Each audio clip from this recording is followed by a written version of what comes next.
Okay, guys, so let's start this.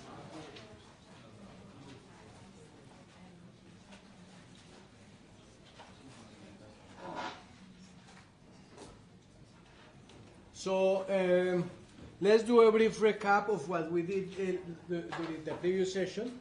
Yes. So first of all, I use the metaphor of a boxer to explain what is the training period, the validation period, and the final forecast. Yes. So in a nutshell, the recap will be that obviously you have the training period, yes, when you are a boxer, yes, and then you try to apply your strategies to try to win the match. So you have, let's say, 5 strategies.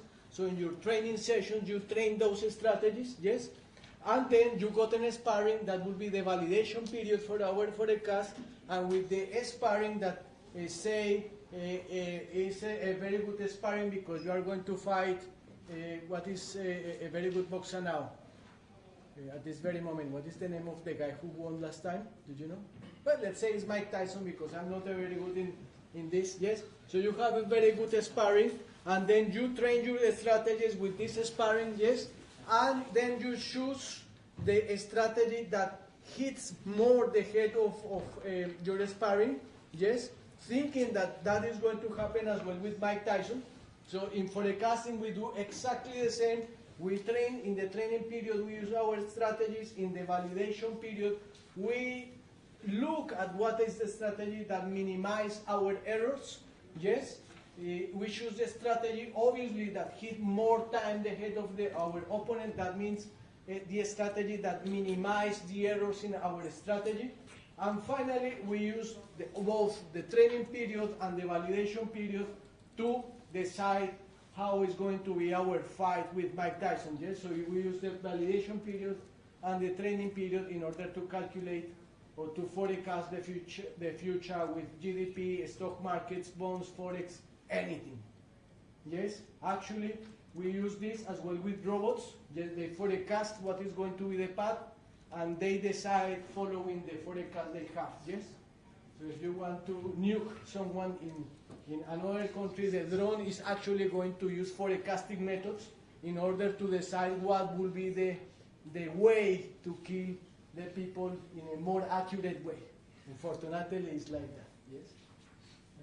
And we have more things. The other day I was talking to a guy that is doing a PhD degree in making a machine that I think this machine like performs some industrial process in order to the machine to calculate, to forecast what is the best like combination of methods that it needs to use in order to perform better. Yes, and by forecasting uses the resources more efficiently. Yes, it has a lot of complexities. The PhD, obviously, as in a nutshell, that is what it is. That is the recap for the previous session. Is it clear, guys? Yes? So 3 sections: training, validation, and forecasting the future. Yes? So that is what we want to do. So here there is the example. So this is the head. This is what you forecast. The error is the distance between the actual value, yes, and your forecast. You want to minimize those errors. If you minimize them, that means that you are going to hit more consistently the head of, I think, who is him?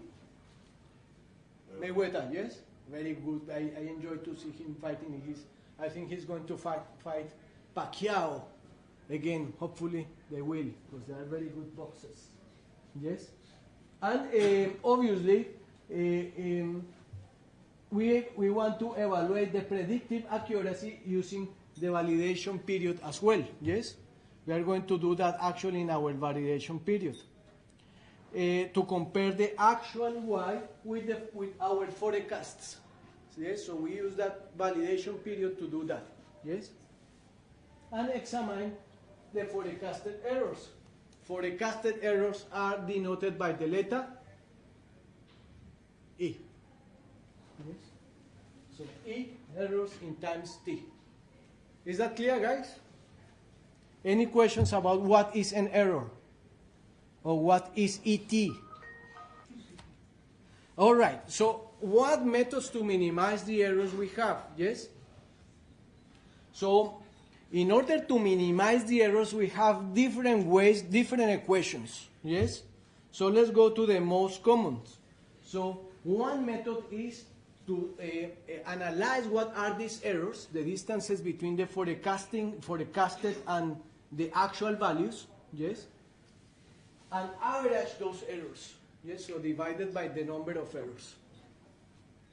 One of the methods, yes? That is called the average error. The second method that we have is the absolute mean, the mean absolute error. Do you want it? What is an absolute value, guys? No? Yes? Please raise your hand, those who know who is about absolute value. No one? No worries, very easy. So let's go here to Excel very quickly. So let's imagine that we are measuring the errors of two boxes, yes? Or let's see the errors of GDP, yes? So we forecasted something, yes, and the actual value was 1 point below, so we put -1, yes? The next reading, the next forecast has an error of 5, so we forecasted something and the actual value was 5 points above, yes? The next value is, let's say, is -3. The next value 2. The next value 0. The absolute value is simply the same numbers without sign. So what is the number here? The absolute value of -1 is? Thank you. The next one is? Next one is? Next one is? And next one is? The absolute value of 0 is? Thank you. Yes? Very simple mathematics. So we do the absolute value. We use the absolute value as well as a measure of deciding what strategy is better. Obviously, the best strategy is the one that minimizes those errors, because the closer the closer the errors to 0, you are closer to your target, yes? So you hit consistently the head of your opponent, or if you play volleyball, yes, you defend consistently at the very hard volleys from the opposite team, yeah? So you forecast very well. Another method that we have is, instead of taking out the signs of the errors and find the average, yes, we have another one that is squaring the errors. Yes, when we square something, the sign disappears again. Yes? Do you agree with that? 2 to the power of 2. What is the value?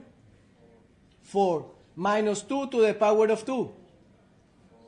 4. Yes, okay, you see, so the minus sign is removed when you square when you put anything to the power of 2.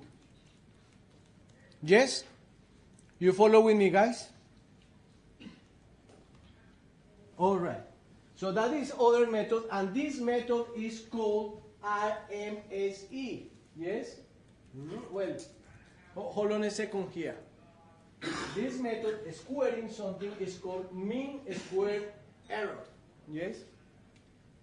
But when we take roots, which is the opposite to the power of 2, yes, when we do this sign, yes, is obviously the same as the contrary to putting something to the power of 2, yes, we call it root mean squared error. This is something you need to memorize, guys. Okay? Root mean squared error. Taking pictures? Yes? Right. So obviously with the roots, when you do something like this, yes, you are going as well to make everything positive. Or you make the squares and then take the roots. Boom. The last measure that we use is called make. We covered this at the end of the previous session. Yes, which is the mean absolute percentage error. In order to do that, we simply divide the errors by the dependent variable. Yes? So in the example of our boxa was what is the difference between the head and the punch? Yes? In the example of GDP is what is the difference between the forecasted GDP and the actual GDP? That is the error. Yeah? So we can use here GDP or the distances that the boxer have. Yes? Or anything you want. Sales, anything. This is the use of this is for anything in life. You can use as well techniques to minimize your errors when you trade forex or bonds or anything. You will make the money if you have a very nice forecast. You will make the money out of this session. Okay?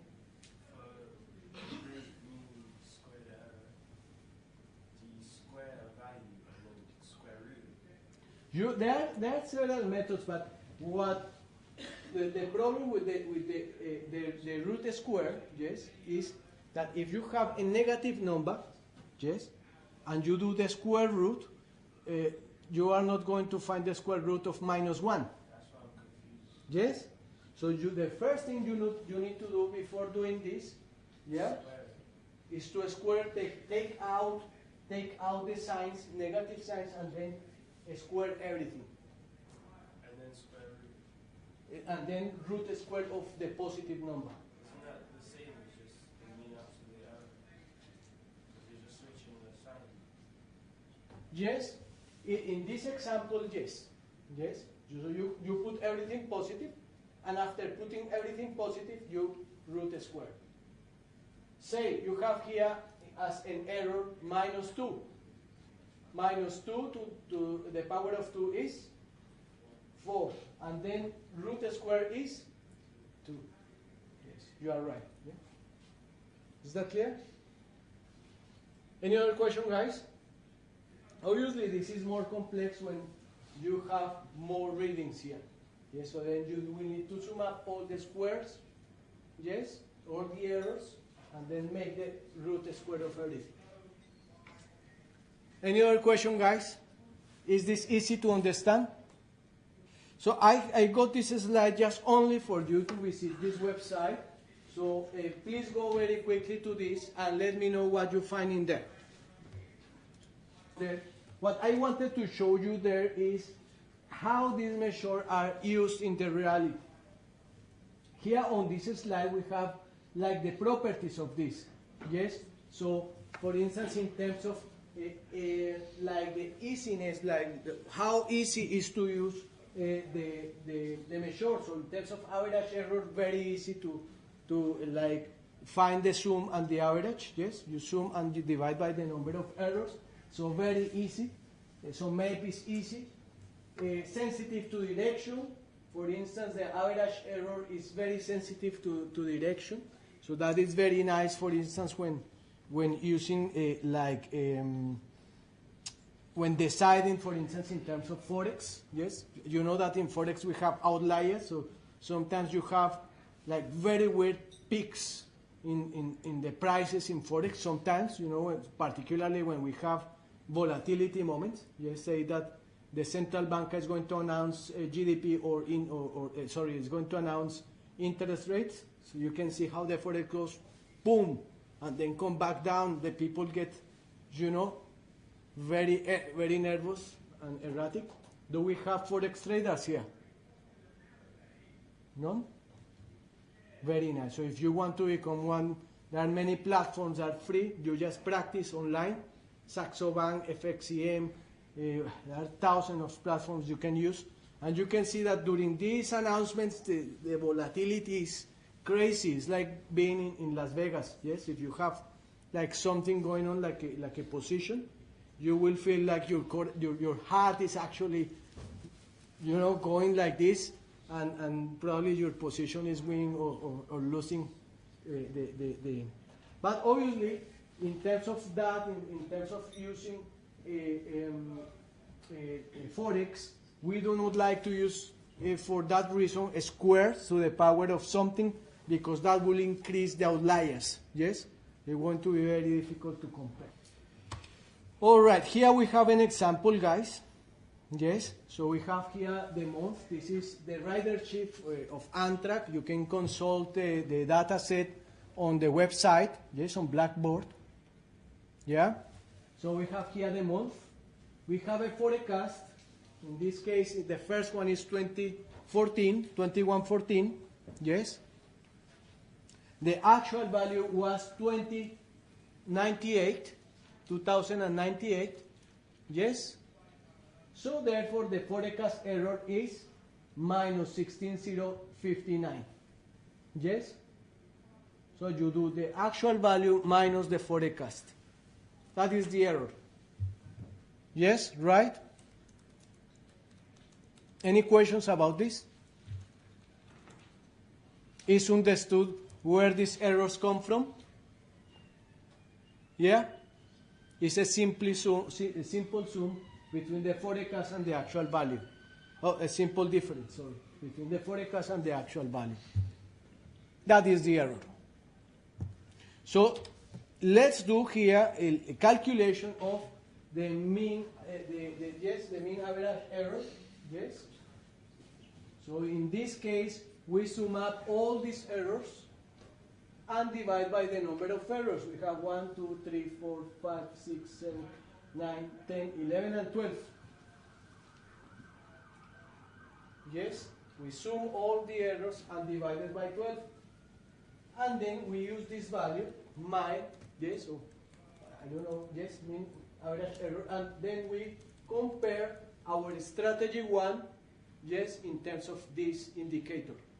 And we select the one that is closer to 0. Yes? Is that clear, guys?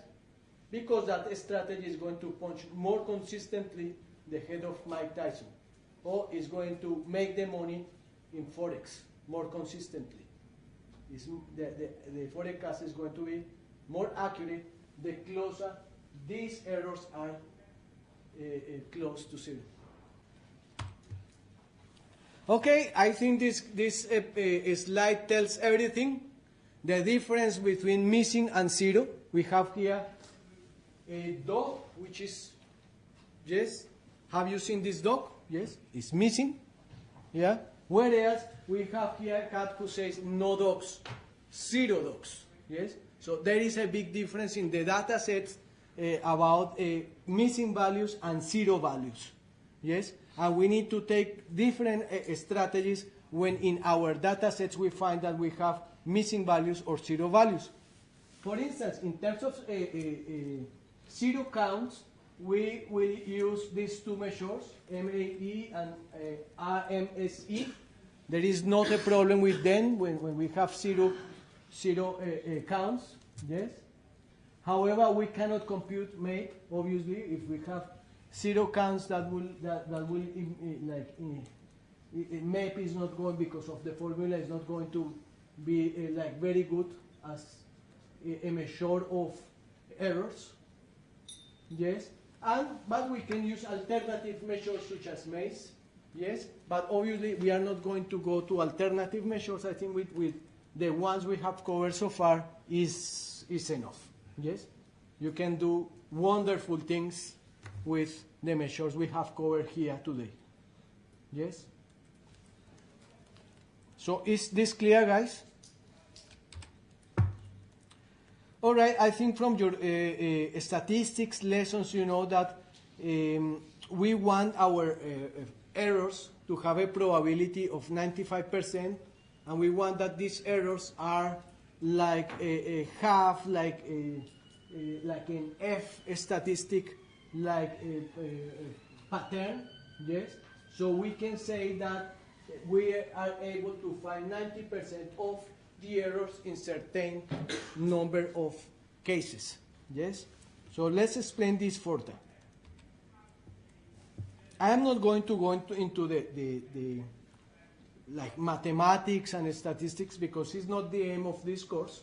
But yes, what we want is to find K. K is the number, is a ratio that multiplies the sigma. Sigma are like the standard deviations. Yes? And we want that the standard deviation are going to give us where all these errors with 95% of probability they are going to be. So if we select certain amount of observations of errors, we want that this k is equal to 2. Yes? So k equals to 2 corresponds to 95% probability that my errors are going to be there. Yes? I recall that, let me type this because I want this to be very, very clear.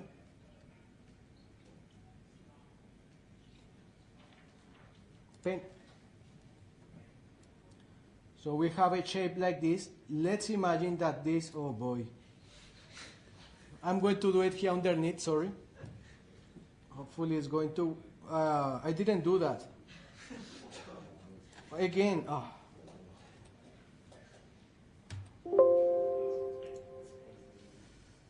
Okay, yeah, let's be patient. So let's do it again quickly.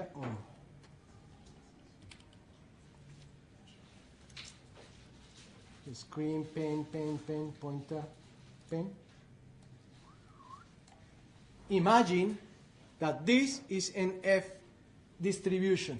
Do you remember that in statistics? Yes? So what we want in this F distribution is that our errors are going to be around here with 95% of probability.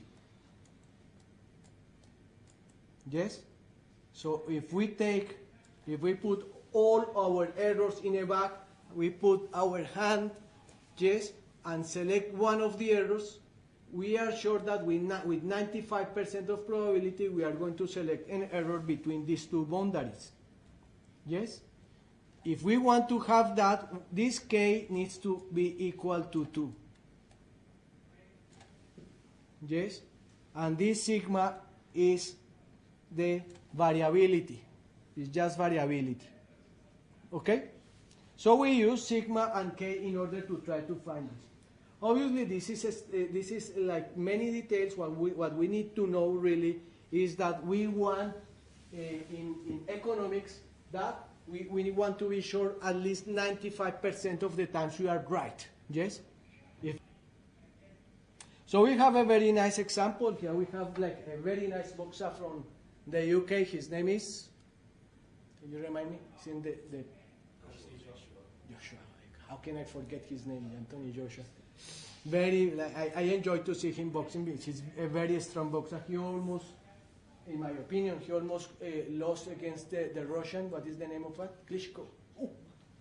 What a fight, guys. What a fight. Yeah, I think you can see it on YouTube.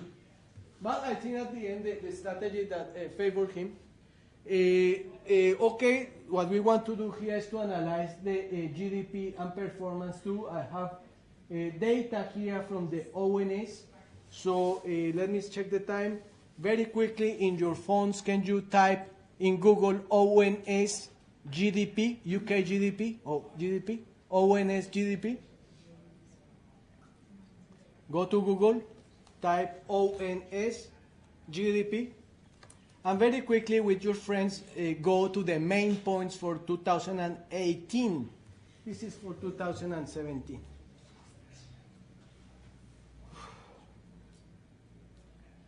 Done, guys? Please get together in groups of 2 or 3 and discuss the main points that we have in terms of UK GDP. So simply, let's go to the ONS site. I like to visit this site. It's very useful for your presentations. So ONS GDP, very quick and easy. So you can click on the very last, I think this is the very last report. Yes. And then you will find probably the main points. Yes, UK domestic product, GDP. Actually, you can download all the figures. Can you see? So it's very nice because of this. You can use this for your data. Again, GDP growth was driven by services and construction, yes. we have exactly the same here. Growth was driven by services. My concern would be after Brexit, after March, that probably it's very uncertain what is going to happen with services. Some economists say that they are going to be better off because probably we are going to become like a fiscal paradise. Yes? It's very difficult for us to be like a fiscal paradise, but probably that is going to happen if we have a crisis. So they will reduce the taxes for the service sector, so people is going to stay around, yes? Very difficult to forecast what is going to happen given that we have too many political problems at the moment, you know, divisions everywhere. So all of this to say that more or less what we have is a similar pattern of what we have in 2017. This is a very low growth, and obviously that has, we can measure that in terms of costs from Brexit, yes? So actually, in my opinion, your generation is a generation that obviously have had for many years, I think we have so far 10 years of like a very low growth, and probably we are going to have 10 more years of very low growth because obviously we cannot find trade agreements, you know, like of trading partners very quickly, so we need to an adjustment time at least to find new customers, yes, apart from the Europeans, and if we want to drop the Europeans, we will need to start, you know, moving the ball, and, you know, sometimes it's difficult, so adjustment time probably another 10 years. All right, so this is the UK GDP. The idea for us is then to forecast what is going to happen with GDP in the future. This exercise, I did it in 2017. In order to update this, the only thing that you need to add is the last figures for GDP into the R code. I will show you, I will sit down with you. If you need to deliver a presentation soon, please book a meeting with me. I would like to meet you on week 6 because we are going to be very free on that week, yes? I will go to India in week 7, but someone will come here to replace me, okay, and give you the lecture. But obviously I will be working in India, and it's not for pleasure I want to be there, but someone will come.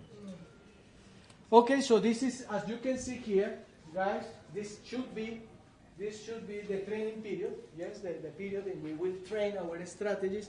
In this case, we have just a single strategy, which is naive forecast, yes. So this strategy is pretty simple. It's using the previous observation to forecast what happens today, yes. We do the naive forecast. The blue dotted line is our forecast. The line that we have here is the validation period, the sparring. We want to know how close we did with our forecast using the validation period. So you can see already there the errors, yes? In R is very simple. That's why I didn't go very deeply into the mathematics. Is command, please give me the errors, the indicators that we need. So as you can see here, we have the RMSE, yes? We have MINE, we have MTE, MINE, MAZE, and many others, yes? The only thing that we need to do is to choose the strategy. We have just one here, the naive forecast, the strategy that is or that has less errors. Very simple. Are you following me, guys? Yes? We haven't covered what is exponential forecasting, but I think you would like to know what is my views in terms of forecasting. I think after doing all these indicators, I selected this as the best forecast, yes? And you can see that the forecast is actually very flat for the future for the UK, yes? So around 1% or so. That is what we are going to go, like a very flat forecast for many, many years, in my opinion. Oh, yes. So let's check this, for instance. As you can see here, we have the ME, the mean errors, the RMSE, root mean square errors, yes? So in this case, for instance, we have 0.29, yes?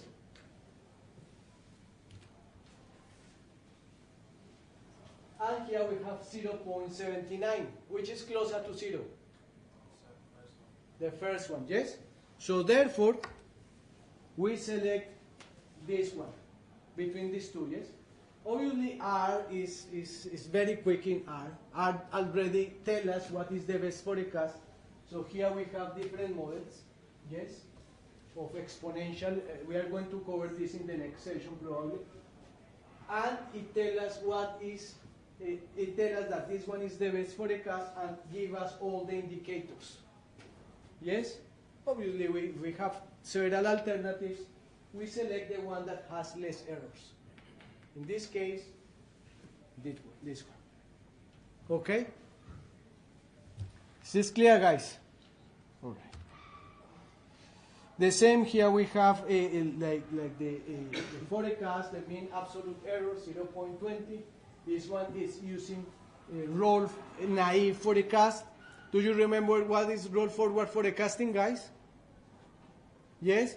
So we have a window, yes? So, and then we forecast here, we move the window one period, forecast here, we move one window, forecast here, and so on so far. If we use roll forward forecasting using naive seasonal, the absolute error dropped to 0.20. Yes? It's better. So obviously when we do roll forward forecasting, our forecasts are better because we are moving in time, yes? That improves. So you are doing Forex or anything, you want roll forward forecasting is more accurate. This question is for you guys.